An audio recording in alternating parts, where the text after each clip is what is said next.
years since we lost Michael, and so I think he would have appreciated this panel a lot, especially as a Lutheran, Jamie. I actually didn't make that connection until just now. So I want to thank you for honoring his memory. He was a really, really great guy. And thank you for giving me the chance to do this. This is one of the most fun things I get to do all year. Don't tell my boss that. But you know, the truth is, we're living in some really dangerous times. Lives are at stake. I'm not prone to overstatement, as most of you probably know, but it's true. Our trans and non-binary siblings are under attack. Reproductive freedoms are under attack. Immigration under attack. Racial discrimination, violence.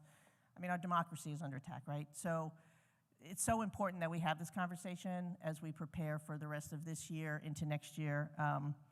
Where's my phone? So this morning, you may have seen a headline from Pope Francis who said, quote, "Some backward conservatives in U.S. Catholic Church have replaced faith with ideology."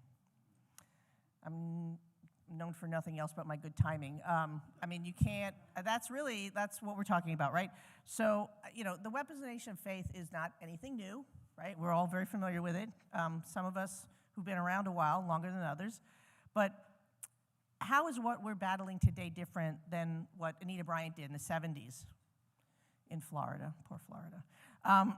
Her Save the Children campaign, right? From the Family Research Council, which I remember in the late 90s, was doing their promotion of conversion therapy, ex-gay therapy, and now we've got the Alliance Defending Freedom, right, with their Christian, and I have a funny feeling I'll be doing this quite a bit today, Christian defense of basically taking away people's rights, gender-affirming care, reproductive rights, and more. And so, you know, dealing with these sort of echoes of the past at a time when the public, and even folks in our own community, let's be honest, are not as informed as they could be about trans issues in particular. How do we tell those stories? How do we, you know, use the power that I know everyone in this room has to change hearts and minds? How do we connect the dots? You know, one of the things I really love about, as my wife jokes, having a real job at the task force is that we approach our work in a very intersectional way, and in a way that a lot of organizations have not. And it's made me a better person. It's taught me a lot about how to do this work better, and how to fight for liberation in a way that is really the only way that we can do it successfully without leaving anyone behind. And then finally, for you all, and we'll have them speak and we'll have conversation, how do we tell these stories to make a difference? And I always joke that I don't really moderate. I get phenomenal people and just introduce them, and then take it away. So I'm so excited to have this extraordinary panel. I'm going to do very quick intro, and then we're going to toss out questions. And if you want to add to your intro, that's fine. I abbreviated. These folks all have very long bios. So I guess I'll start. Wait, I've got cards here. I'm going to do it in order. So first, I'm so glad you're here. It's so nice to see you. Reverend Naomi Washington Leapart, who is Philly, local. Gotta have the local people. Reverend Naomi was the past faith work director at the task force, and we are so happy to have you. She's a Black queer preacher, professor of theology and religious studies at Villanova. She's also at Harvard Divinity School. These folks are gonna blow you all out of the water. Next to Reverend Naomi is Dr. Roberto Che Espinosa. I can't tell you how grateful I am that you're here and that you made the decision and had the courage to come into this room, and you'll all understand why in a little bit. Dr. Espinosa is a scholar, theologian, and this wasn't in your bio, but I just put Justice Warrior, and is the founder of the Activist Theology Project.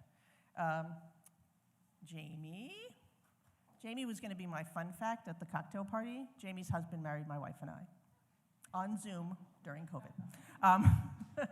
Jamie is a New Jersey native, queer advocate and author, parent of an extraordinary trans child, Rebecca Brucehoff, who a lot of the reporters in this room probably know. She has her MA in religion, and she works with our favorite organization, the Gender Cool Project, which is in the room somewhere. Where's Jen? There she is, of course, in the back. Jawid Kaleem, we're so happy to have reporters on the panel, very important always. For the Los Angeles Times, he's a national correspondent. He frequently writes about race, religion, and LGBTQ issues. I could not think of someone more appropriate for this sort of intersectional look at these issues. And then last, and certainly not least, really doesn't need an introduction, right? So Nico, we all know Nico Lang, who's a writer and editor for so many publications, but has a new project that he's working on that I think will really bring some interesting light and amplification to this topic. So I'm just gonna actually I'll kick it off with you, Nico. Why don't you talk a little bit about your book project and what you've learned, in hearing the stories of these families as you traveled around the country. Sure. Thank you, Kathy, especially because I ran a bi-panel a couple days ago, and one of the attendees ran into me the next day and was like, "Why didn't you mention you had a book?" And I was like, "That's a really great question. I probably should have brought that up." So for those who don't know me, hello. My name is Nico.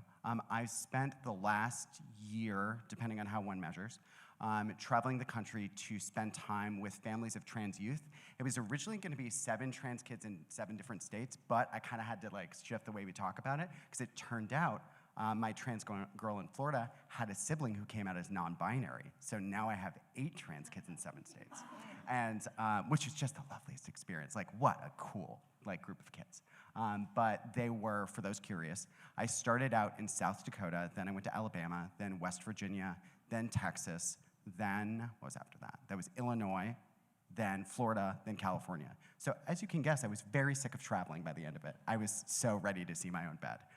But I didn't realize how much the book would be a religion book when I first started writing it, because for me, I sort of envisioned it as an ethnography of kids living their lives in these really diverse places in really diverse ways.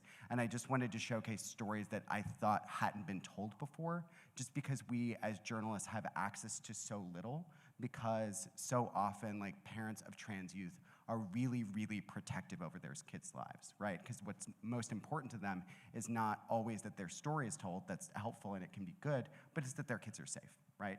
And not all families are just going to really have the privilege to do this based on where they live and just all of these other factors, right? So there's just, there's a certain amount of stories that you often get, and you often get access to the same families because they have the privilege to do that and often do that really, really, really well, so you're in good hands. But I was really curious about stories that I just hadn't heard before in all the years I've been doing this, which was hard. It was a hard assignment for myself. But one of the really cool things is that I got to do all these really amazing religion stories. And I think my favorite, because I'm not going to plug all of them right now, I'm going to space them out a little bit, is I went to Illinois, which was wonderful because I lived for 10 years in Chicago. Chicago people, what? Yeah, best city in the country. Sorry to everybody else. But in the outskirts of Chicago, I got to spend 2 absolutely incredible weeks with a Muslim Pakistani family. And it was interesting because they're actually sort of interfaith. It's an entire saga. But so mom, Muslim Pakistani, her parents came over, I believe in the 70s from Pakistan, and helped found the first mosque in Houston. So they have this entire storied history. And then drama. Daughter marries a white non-Muslim who converts to Islam.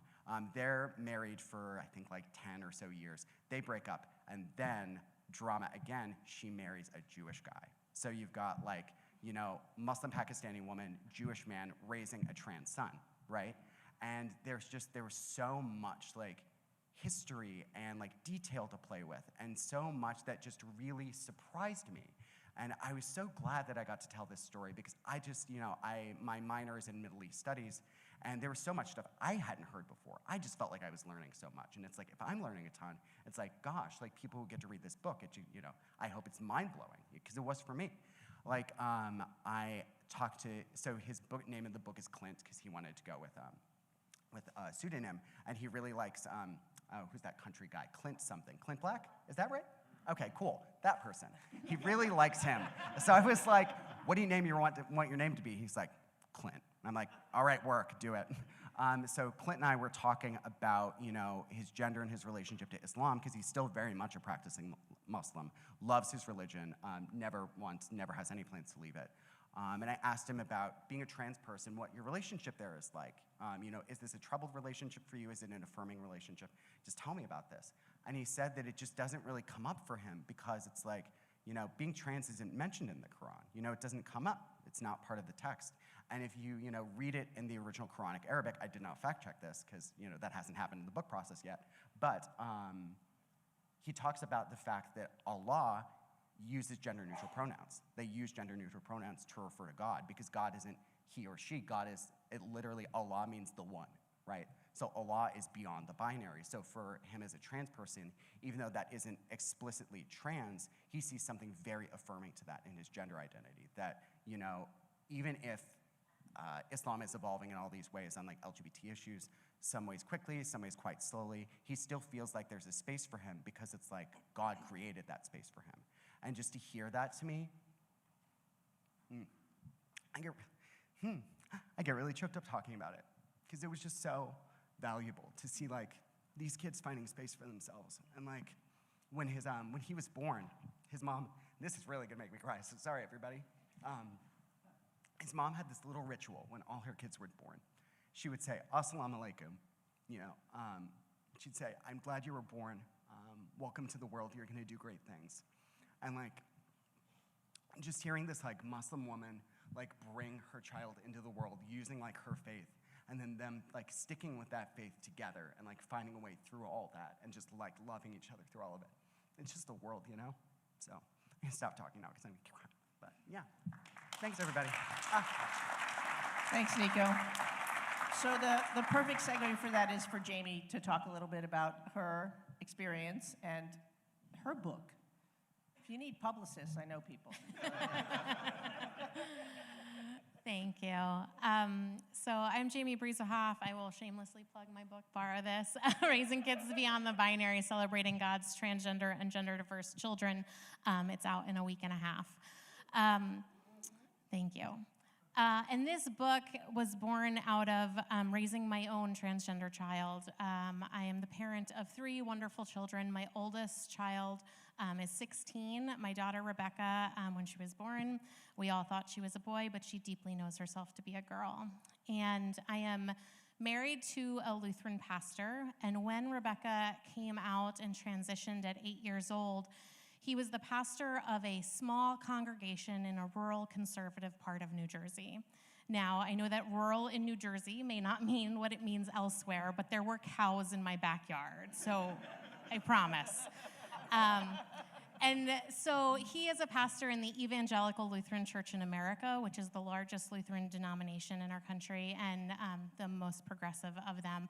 And so we knew that there was space within our denomination for the celebration and affirmation of LGBTQ+ people, and yet how that plays out on a congregational level varies greatly. And so as we were navigating Rebecca's transition and figuring out how to do this, we knew that there was a good chance that he would lose his job in this process, that there was a good chance that if he lost his job, I was a stay-at-home mom at the time, so that was our only income, and we were living in a parsonage, which is a church-owned home given to him as part of his compensation. So we would lose everything, and still there was no question. Supporting and loving the child in front of us was the only option. And so as we did that, we we levered the church rumor mill. We didn't want to make a big announcement. We knew some people would need to digest this information. And so we informed church leadership of who our daughter was and said, listen, we have these 2 rules. You don't need to endorse our parenting decisions. You don't need to come waving a pride flag to church on Sunday, but we need you to do these 2 things. We need you to use her name and pronouns, full stop. That is non-negotiable. And you can have all the questions you want, and we will walk with you on those questions, and if we can't answer them, we will find people who can, but you can't ask those questions in front of her or of her. And so by doing so, we were able to put this little bubble of protection around our daughter while we walked with a congregation who every single person in it, to their knowledge, had never met a transgender person. Now, they likely had, but that's a different story. And in doing so, we really saw the power of personal connection, of taking something that is so often talked about as an issue to a human being to create change.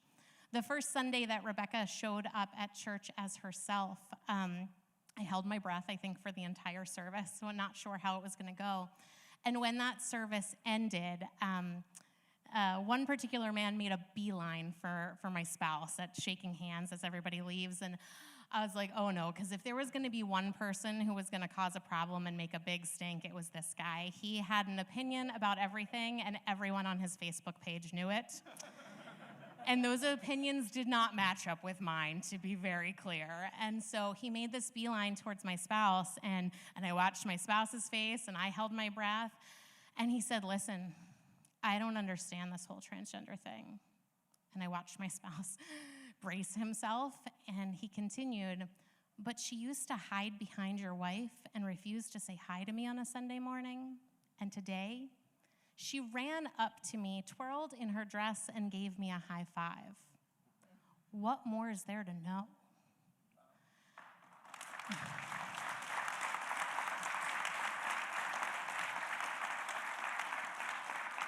And so I know that everyone in this room knows there's a lot more to know, but that's the foundation with which we have those conversations. That's the basis.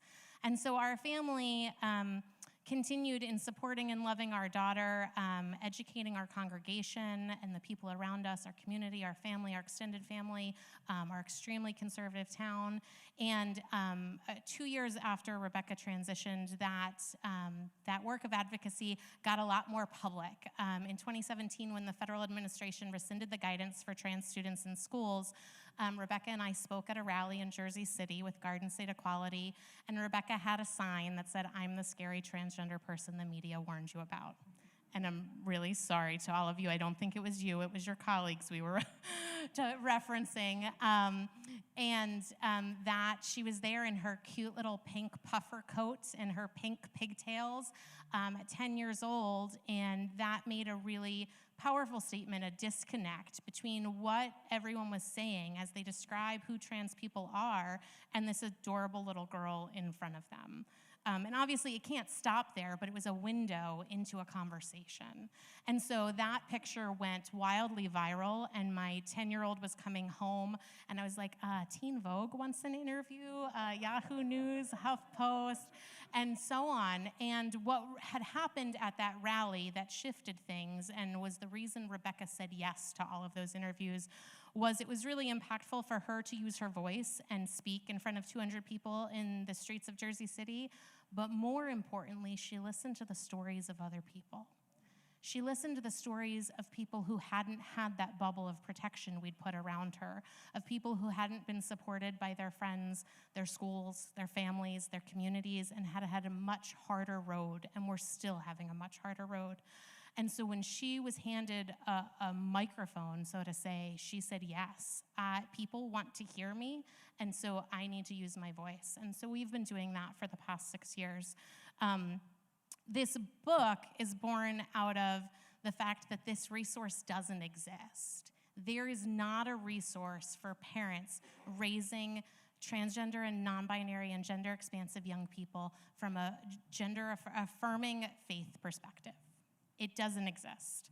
And it's also a much-needed tool for faith leaders, for pastors, for clergy, adults who work with youth, and anyone who wants to try to navigate this conversation, to understand that I always tell parents, you don't have to choose between your faith and your child. You may have to choose between your child and your church, and that's a very different thing. But too often, faith is a barrier to accepting and loving the young person in front of you, and it doesn't have to be. And so that is the work that myself and my family do. And yeah, I'll stop there for now. Thank you, Jamie. So I was actually at that protest in Jersey City, and I will never forget, it was really funny because you were all there, like all the kids, the grandparents, and then when Jamie and Rebecca got on stage, everyone was expecting, Jamie to grab the mic, and Rebecca was like, I'll take it. And now we will hear from a very wise 10-year-old, and she continues to be quite extraordinary. And that's the story that, it feels really good to hear that, and it's so important to have those affirming stories.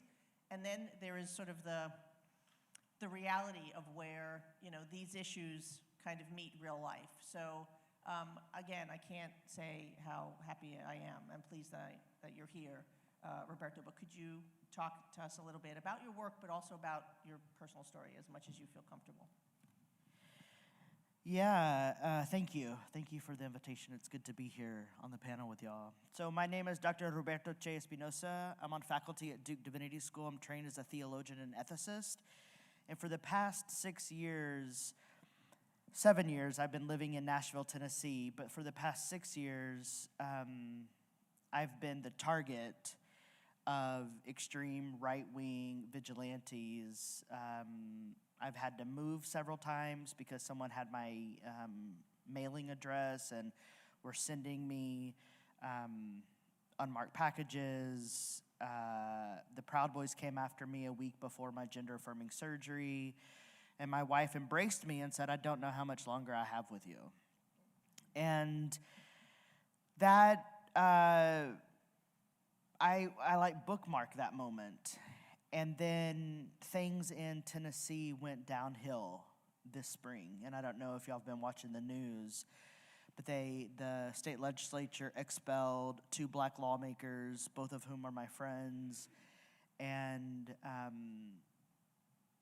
I was receiving hate mail, targeted harassment. And in June, I thought, and by the way, I'd been remaining in my home, not leaving because I'm receiving so much hate mail and so many targeted threats. And I said to my wife, I think we have to leave. And I went to social media and I crowdfunded, and Kathy was one of the first people to give a substantial amount of money. I crowdfunded $12,000 to get the hell out of the South. And I landed on the 6-year anniversary of Charlottesville, which is where I was, where all the targeted harassment started.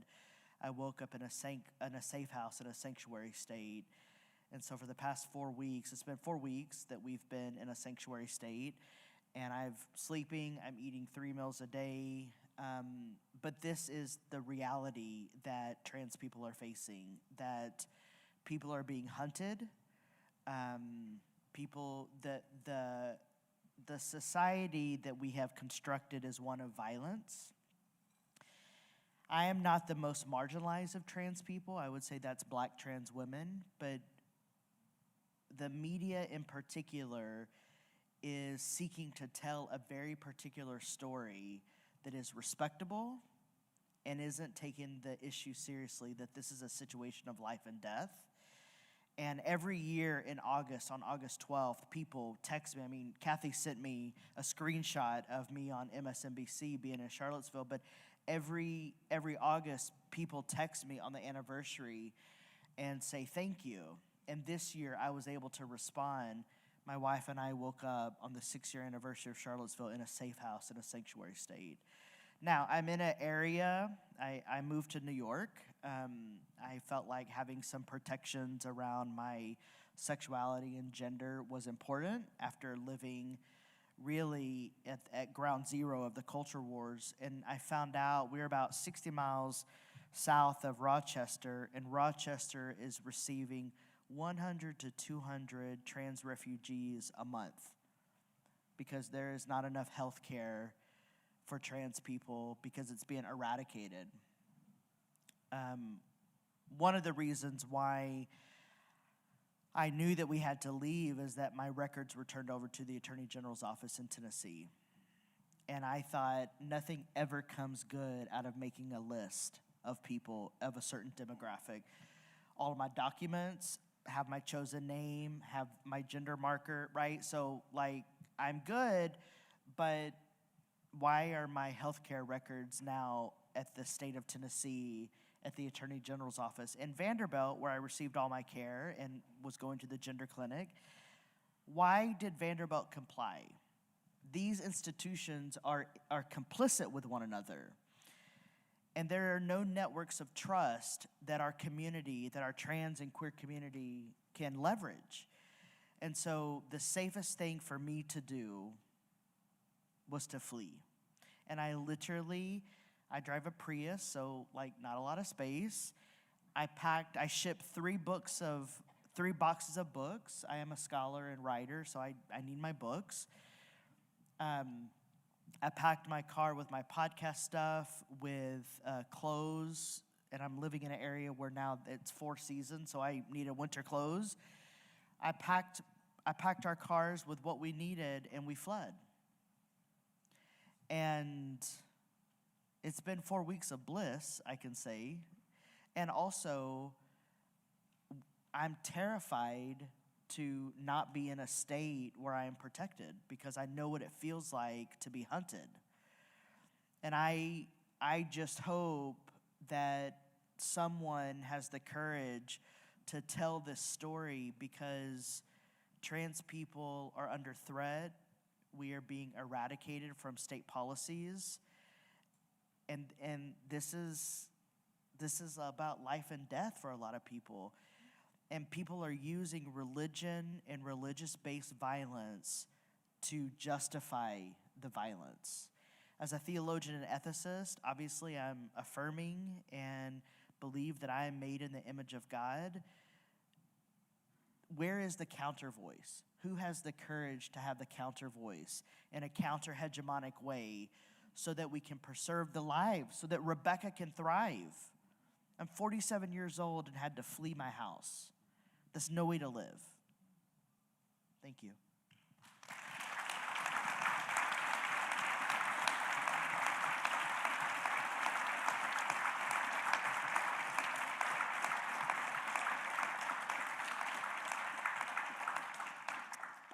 Thank you for that. Naomi, can you talk a bit about, this has been your work, right? The work at the intersections and the role that faith has played in social justice work, and how even when we did our prep call, it was really striking to me because it's something I talk about a lot, but I think we don't talk about a lot, is how LGBTQ organizations and our community in some way, there's this tension and alienation around faith issues that can be really, really challenging. And, we managed to navigate it a bit around marriage and some of those issues, but as we're, now addressing issues around gender identity and trans and non-binary folks without the same level of knowledge and education, we have a huge challenge ahead of us. Can you talk a little bit about that? Sure. Hi, everybody. One thing that I have been committed to is refusing to surrender the territory, the discourse of religion, of faithfulness, to those who would use it to put me in the ground.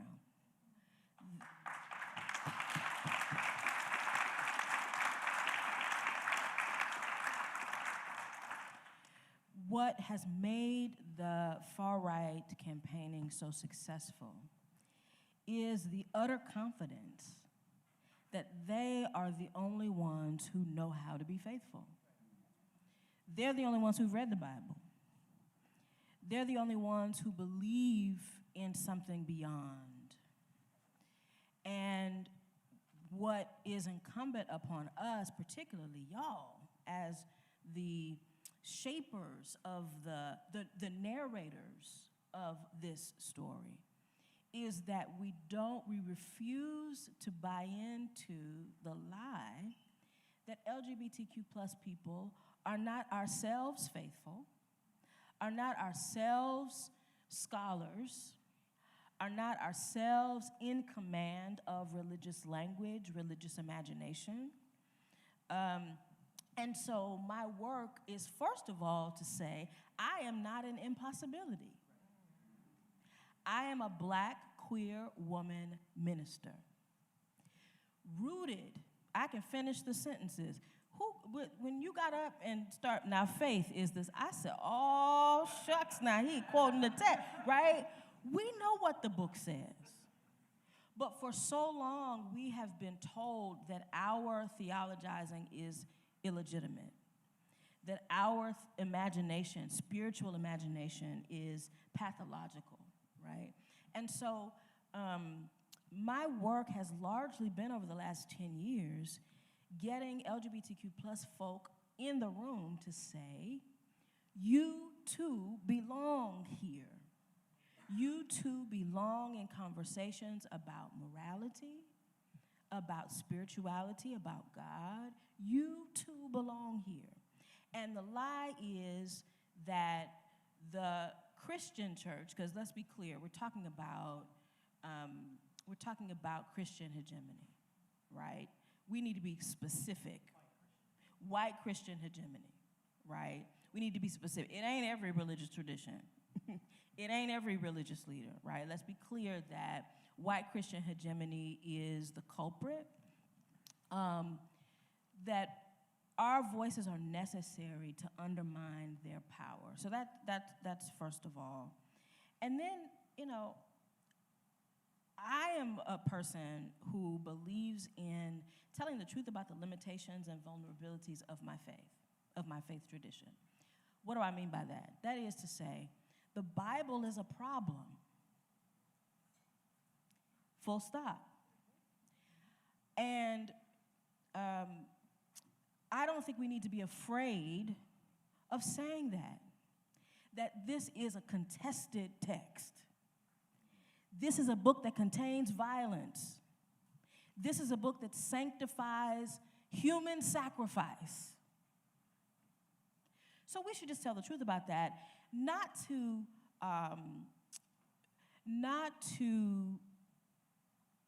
dismiss and discard what's available still in these texts, in these traditions, but not pretend that the text isn't what it is. It is violent. It has social stratification. People left out to die. It has it there. Now, to me, that means that the text is even more able to help us navigate and parse through our present moment, because it contains religious folk who are acting a plum fool. It contains all the expansiveness and capaciousness related to gender. It contains people who are not in the binary, right? But if we think of sacred text as pure, as beyond reproach, then we will lose every conversation, right? So I'm trying to get us to bring some nuance and some honesty about the limitations of these texts to help us navigate daily life. The Bible does not contain everything that is right, and the Bible ain't always right. And for me as a Christian minister to say that, I don't get invited to every room. Thank you so much for the invitation to this one.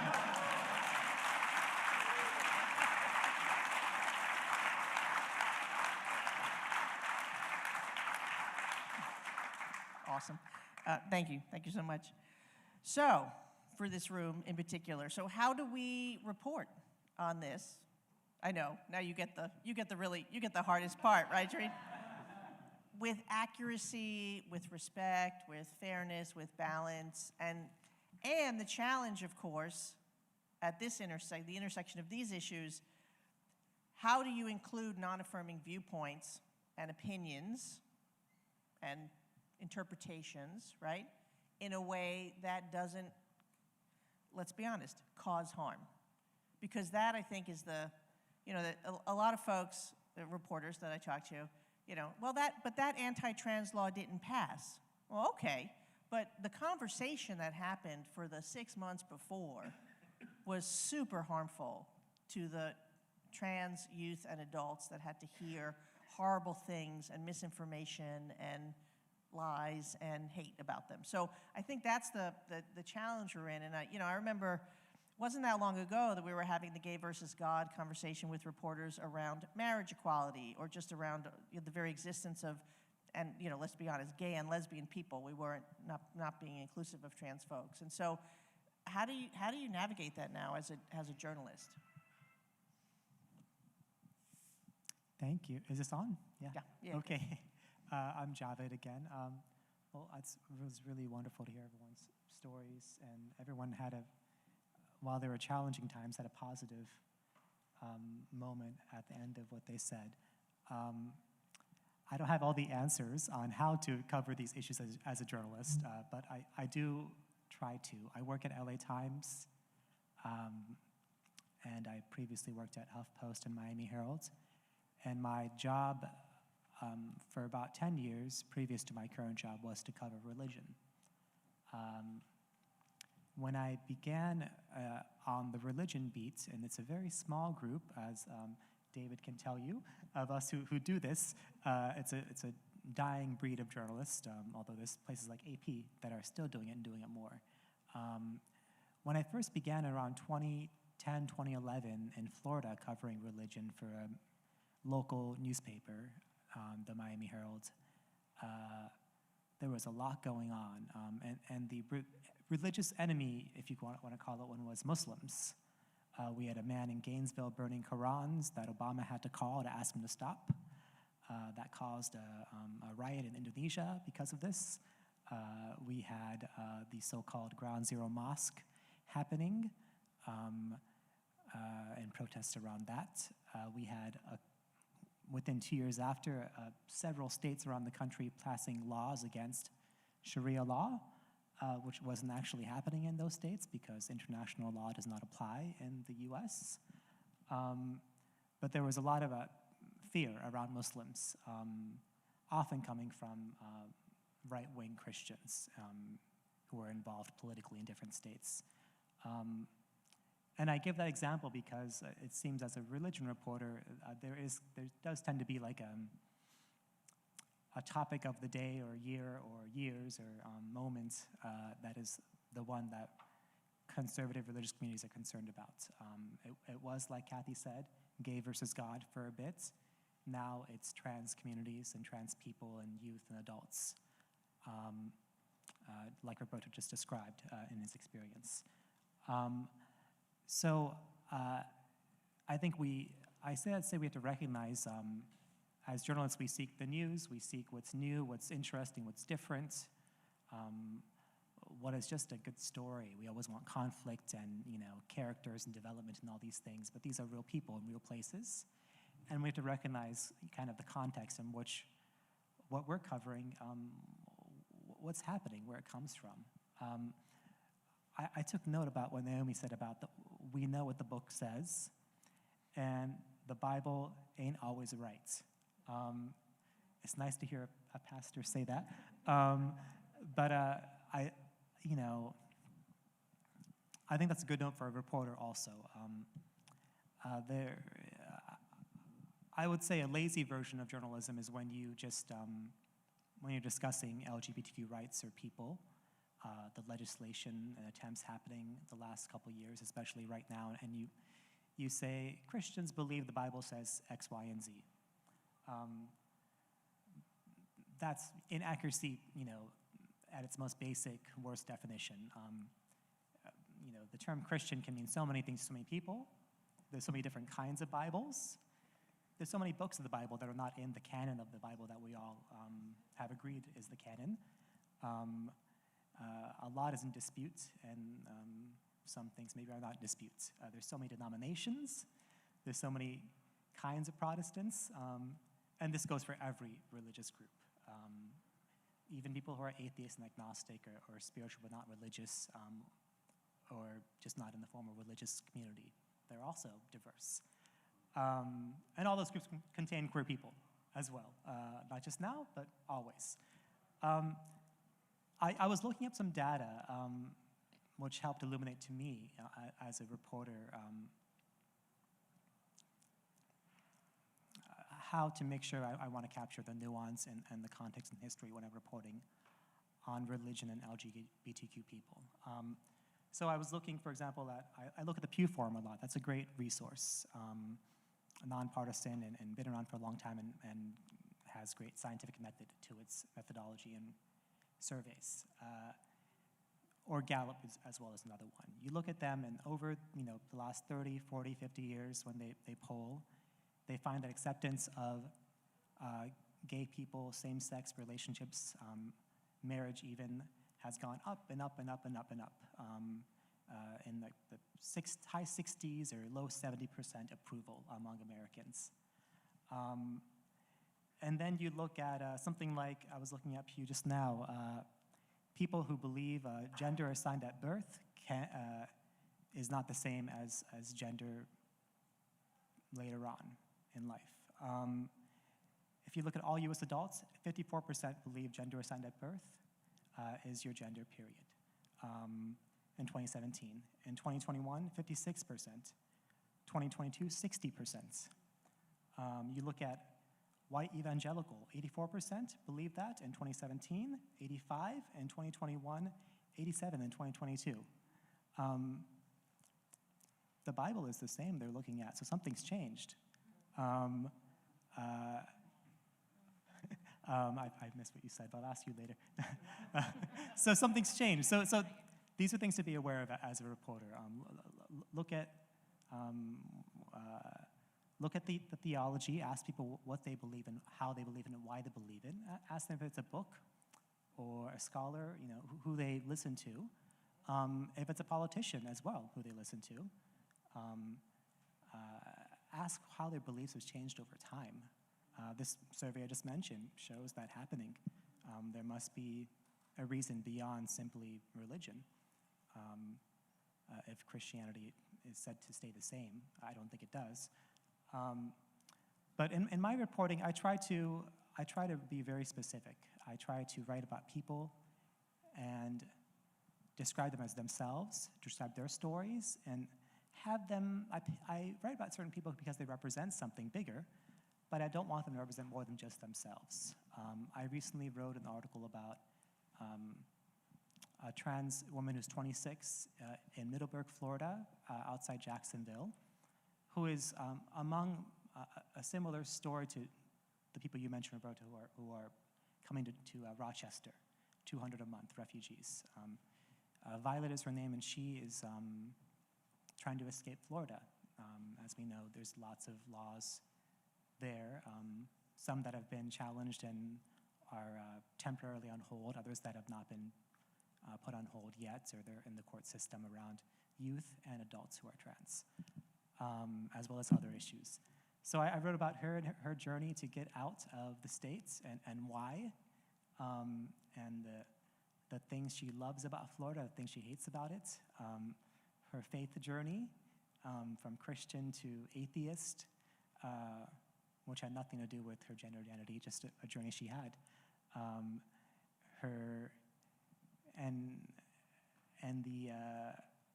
wrote about her in terms of, in this particular story, she saw kind of all the things happening in Florida, the Don't Say Gay law, issues around books being banned, drag queens. The list is so long. I had it in my article, but it's a long list, as you all know. And she didn't actually worry so much about any of it. She loved living where she lived and being where she was. But then the moment came where they changed the rules around HRT, and receiving it through a nurse practitioner, your prescription, or through a doctor or physician, going virtual care or in person, a whole host of things changed, made it very hard and almost impossible for people. And that's when she decided, I need to go, because this is threatening my life. And then she became an activist and recognized everything else that was happening that was connected, and went from being a private person to a very public person for that reason. That's how I found her, because of her activism. But I just told that story of her by herself, and that's what I try to do. If it's religion, if it's identity of any kind, keep it to the individual people and let them speak for themselves. And that includes conservative people or non-affirming voices. I believe in not ignoring them, including them, but not letting them have to say for everyone.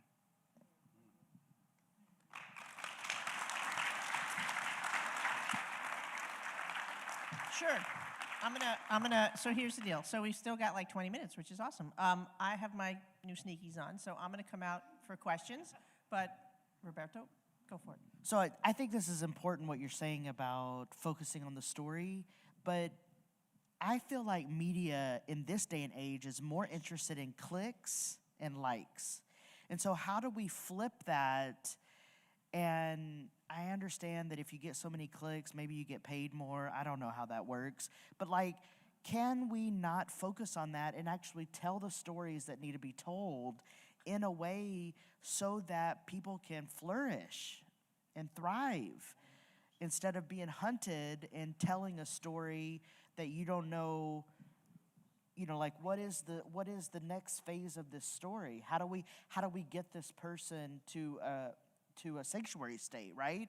Like how can we organize together and create another possible world? We can do that through discourse and action.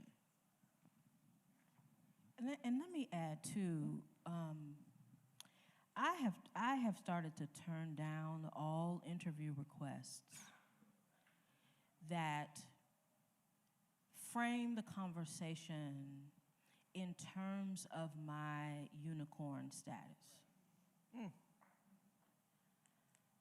I know 25 other people like me whose numbers I could text them right now. Now, it ain't my fault that people do not know these wonderful human beings, that I may be the first Black queer Christian minister that you've ever met. I'm happy to, lovely. I'm glad I was the first. But I'm not answering any more questions about how I reconcile my spirituality and my sexuality. I'm not answering any more questions about what the Bible does or doesn't say about homosexuality. Because when we frame our stories that way, we still presume that what I am and what I do is non-normative, is exceptional, and there's a fine line between exceptionality and pathology. People want me because I am new. And then they get me and they flip. And so I think that in addition to telling individual stories, in addition to, I heard you say, building your own kind of religious literacy, your competence around the fact that religions are internally diverse, the fact that, right. The questions you ask matter. The questions you ask of a queer person, of a trans person, matter. In framing the story and framing the imagination of the reader, building the imagination of the reader. And so if you just presume that I'm a Christian minister who has been trained, affirmed, called, and you want to know about X, Y, and Z, theological, whatever, and we're talking to Reverend Naomi about it, then that sets up in the reader's mind that queerness is a natural part and parcel of what it means to be a religious leader, right? So, I think that I'm not answering any more questions about what the Bible says. I know what it says, I know what it doesn't say, but I'm not telling you. Well, and by making that point, what you're doing is non-oppositional, right? Because we've created this religious narrative that is full of the politics of opposition, right? Mm-hmm. God versus gay. Kathy said it. And when we say no, queerness is part of it all, then we create this non-oppositional narrative that is another possible world. Question in the back. Oh, hang on one sec. Bethany made me get my steps in. Here you go. Hi, my name is Bethany, and I do communications for the state of Oregon. But I want to follow up on what you said, because the whole idea that this is oppositional. I wonder if, for the journalists in this room, if even that is enough. And what I mean is that I was a high school teacher on the coast of Oregon, and my principal called me up one day and said, "I hear you run the GSA." And I said, "Well, yeah, I sent in the form."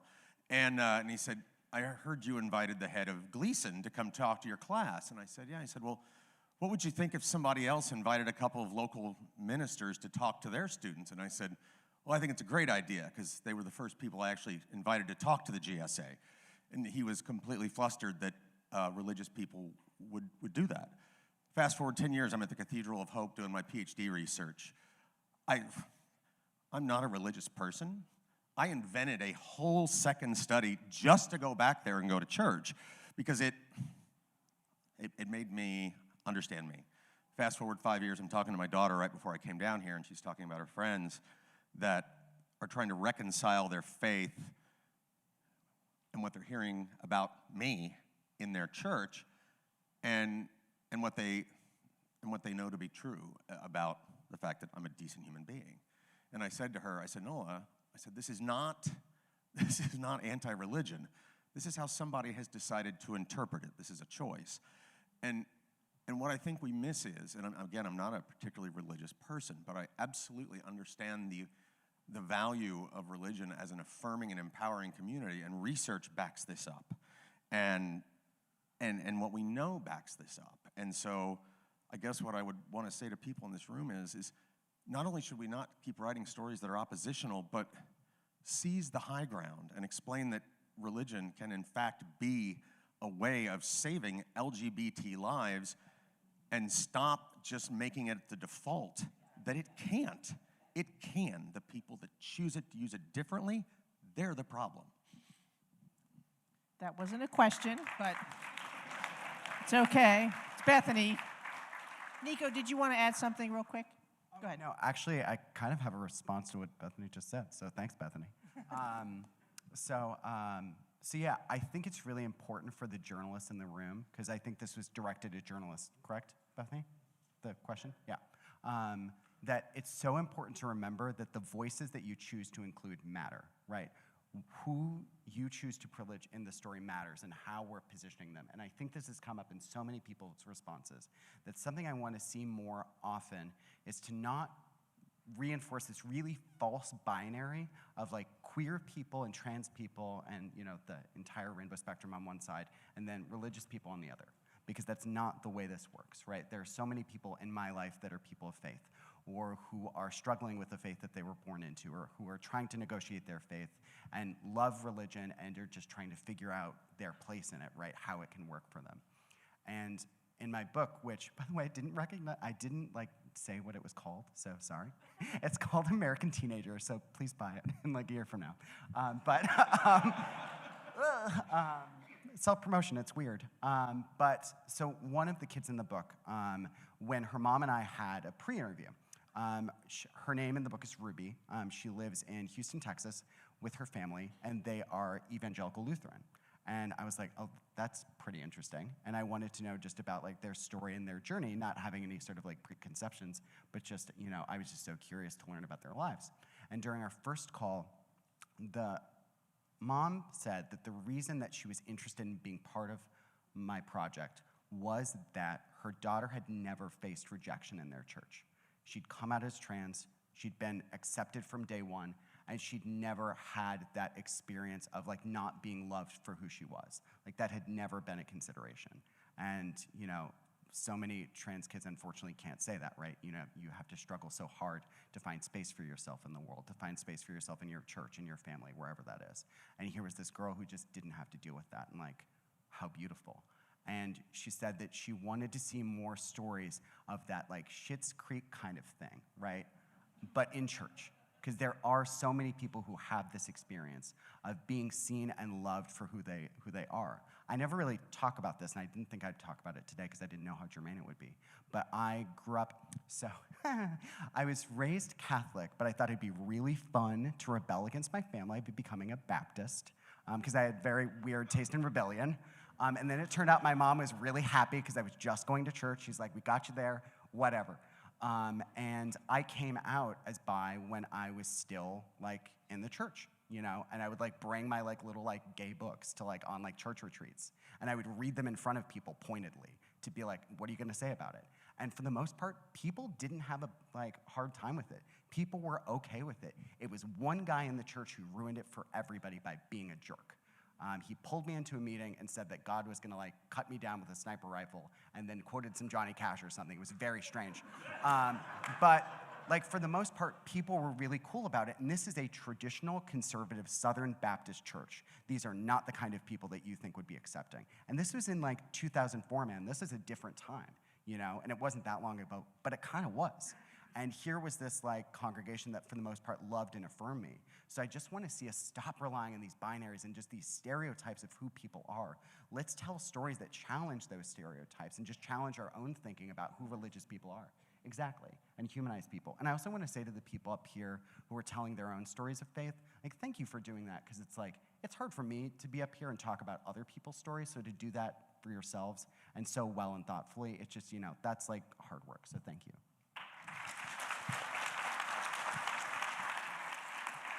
Is it on? I, If I can just offer some quick resources. By the way, I've never heard of I'm sure there's others, but a Catholic to SBC. That's an interesting story. But as a rebellion too. On to the subject of how to tell stories in the best way, in the most accurate way, how to not call Naomi and say, what does God say about being gay or things like that. There are some good resources for journalists that are online. One is called Religion News Association, and they're a nonprofit that is for journalists to cover religion. They have a style book where you can look up terms and terminologies for all kinds of religions and practices. They have a holiday guide. They have expert guides for different, dozens of them for different topics, including LGBTQ topics for all kinds of religions. And they list professors and writers and authors who have agreed ahead of time to be interviewed on X and Y and Z topics. So that solves that a little bit. There's also, of course, NLGJA's guide. There's the Trans Journalists Association that released their guide recently as well on style. And also the American Academy of Religion, which is a group for scholars, is a great resource. They have a great website as well to find people who are authors and academics on all sorts of things. They're an incredible group that you can look at too. okay, I'm from Dallas and Fort Worth. I call us the rhinestone buckle on the Bible Belt. We've got a lot of LGBT churches and ministers. But my question for you guys, I'm in the LGBTQ media, and so my question is, how do we tell your stories and protect you? You were talking about being run out of your home. Beatrice Thomas with Authentic Arts yesterday said, don't tell people where our events are going to be. That's what my paper does all the time is, hey, you want to go see the gay stuff? Here it is. But, how do we tell your stories? How do we inform our community without putting you guys in danger? Because I know the assholes are out there reading my paper looking for it. So how do we do that?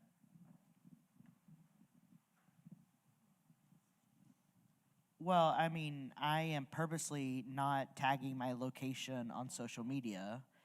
And so, I mean, I think I'm a different animal because I've been very public for the past 10 years. And I've been on the speaking circuit, and I've written 2 books and whatnot. And so, like, I'm a known quantity. But, Jesus did slip away before he went to Jerusalem. I'm not trying to go to Jerusalem or ride a donkey into town. I might ride a horse where I am now, but not a donkey. But I think there is a way to tell our stories that reduces the threat of harm. But the question is, I think, the better question is, whose story should we be telling right now? Because there's so many LGBTQ stories that are being told, but the story about the Great Migration is not being told. The fact that I literally am crowdfunding for trans people and for parents to get their kids to a place where they can access healthcare. That story is not being told. And it's not just me who's doing that. It's other people who are doing that too. So I think it's what kind of story should be told right now in this moment. I think that when we tell stories in a not oppositional way, that sets us up. Like the more inflammatory, the more poking, the more binary that the story is, the more it drums up that hate.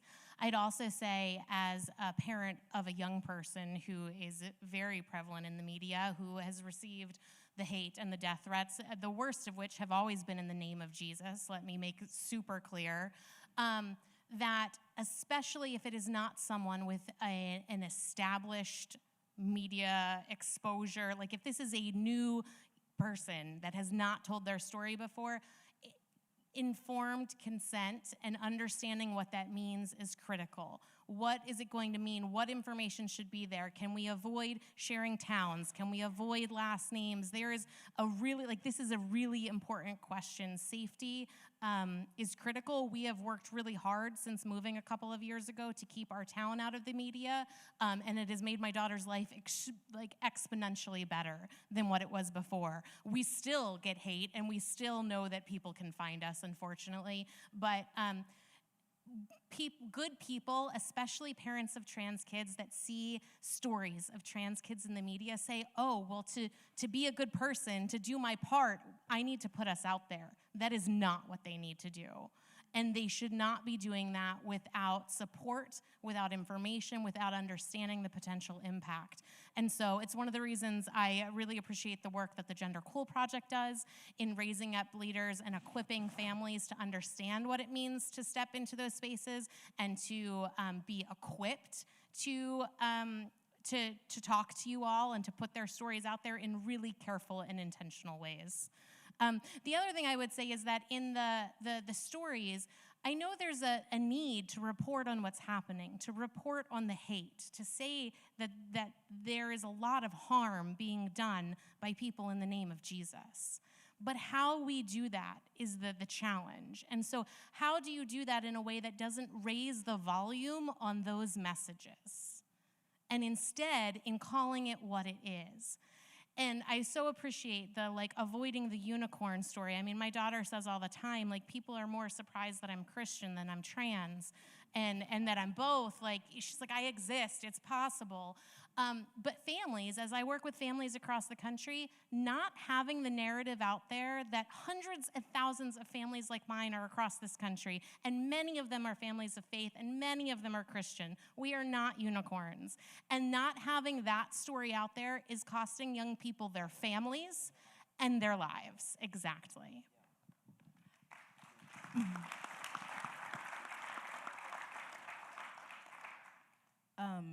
One of the things I try to tell our denominations in the Christian tradition, affirming denominations, all the time is, stop inviting me, asking me, demanding that I be a prophet without protecting me. Right? You want me to come and tell the truth, but you won't be there when I get that email or when somebody, true story, writes the word gay in the snow in the bushes outside my house. I was like, okay, points for creativity. I don't know. Right? You're not gonna, you're not paying for my delete me account so that the internet can be permanently scrubbed of any identification that can be traced back to me, right?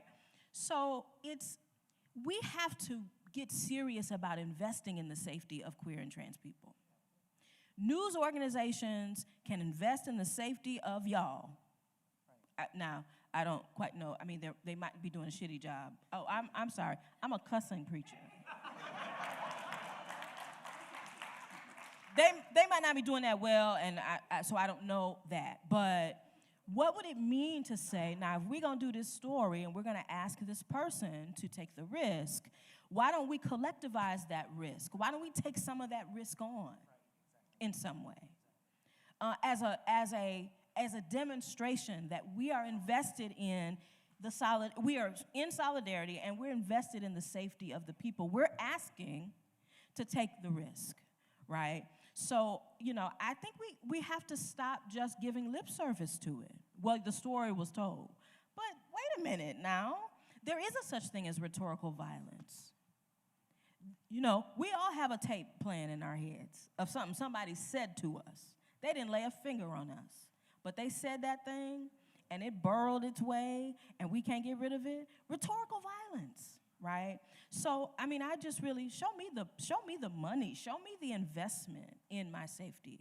To have an organization say, we're gonna pay for your delete me profile for the next 5 years, or your delete me account for the next 5 years. Just on GP, because we know you out here, people Google you, whatever. You know, my wife is like, you are the public theologian. I did not sign up for this. Right? And so in some ways, yeah, we are signing up to be the ones, the lightning rods, right? But my daughter did not. My wife did not. My mama did not, right? So how can we protect my family? All right? I can take the email. I can take the, you know, whatever. But I'm not asking my family to do that, right? So I don't know how creative we can be, but this calls for us to be creative and imaginative about how we protect each other, right? And then I would welcome a phone call from a reporter who says, I'm doing a story about this family, this trans kid, la, la, la. Reverend Naomi, can you come and provide some care to this family? Can we give you $100 for the next 6 months, check on this family, call them, accompany them, because we know they need some support like that. That's a creative solution that enables me as a queer person to be in solidarity with the family, right? Enables you to get the story done, right? And the family ultimately is taken care of, right? Those are the kinds of creative solutions I think we need to employ. And it gets media out of this selective attention, right? And it's more holistic. Oh, Kathy. We have an award, so. Kathy, would I be able One to last question. just say one quick thing? Go ahead. It's just basically to piggyback off something Jamie They said. always take over, happens every year. Sorry. I just have one quick thing to piggyback off what Jamie said, and I think she already said it, but I kind of wanted to double underline it for the journalists in the room. Like, use pseudonyms. Like, there are so many people who need to tell their stories, who feel like they can't because it's not safe for them. And because of that, we are always limiting the amount of stories that can be told. There are many newsrooms I've worked in that won't let you use pseudonyms at all for your subjects. That practice needs to end. I don't want to drag anybody, but on a recent story that I worked, I was told I was only able to use one pseudonym for a story on trans youth, right? So it like really limited the number of families who were able to work with me because so many of them told me that they wanted to do it, but they worried it would put their families in danger. And it's like, I'm not here to put people in danger. That's not why I'm doing this. All I want to do is give you the platform if you feel like it's safe for you. And because of that practice, that platform isn't safe for a lot of people. So I think we need to create safe platforms for people. I hope it's what we're all here to do. And if like you work in newsrooms that aren't doing that, please challenge them to do so. So, thank you, Nico. So we're over time, so stay and we'll talk after your question. First, I want to just thank these folks for sharing their stories.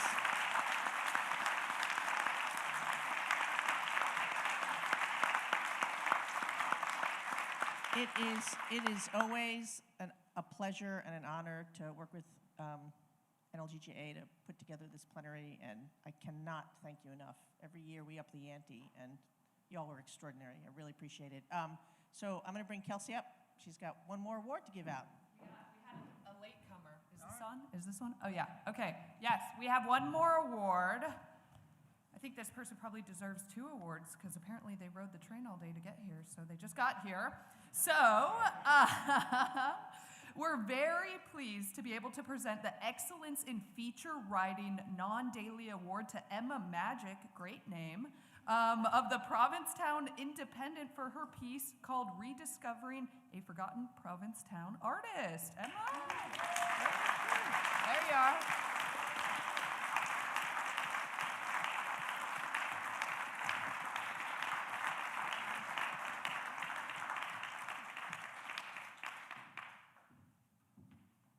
Hey guys, thanks again to the panel. You guys did an amazing job. It was a great conversation. Yeah, and don't forget, guys, there's still a lot of breakout sessions this afternoon, and then, of course, we have the diversity reception and the going away reception tonight, so there's still a lot left. Thank you, guys.